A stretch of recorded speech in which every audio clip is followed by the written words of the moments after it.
বঙ্গোপসাগরীয় নিম্নচাপের জেরে দক্ষিণবঙ্গে কয়েকদিনের বৃষ্টিপাত আর এই বৃষ্টির জেরেই ভয়াবহ বন্যা পরিস্থিতি।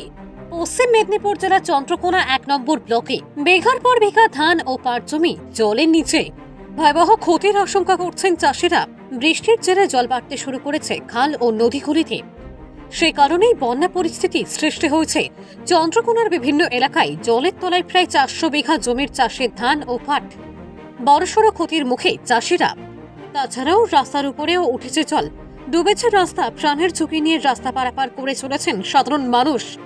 বৃষ্টি এভাবেই চললে আরো জল বাড়তে পারে বলে আশঙ্কা চাষি ও এলাকার মানুষের।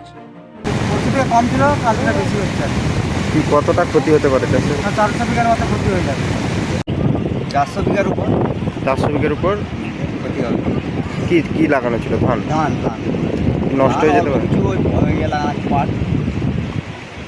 মানে 400 বিঘা জমির উপর দিয়ে বন্যার জল বইছে। জল কি বাড়ছে?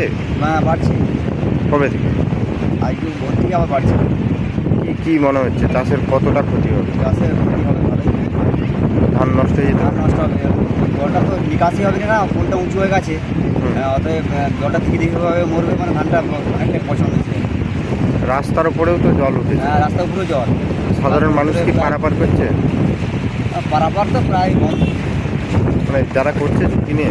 যারা করছে কিছু রিক্সা করছে। নাম নাম হচ্ছে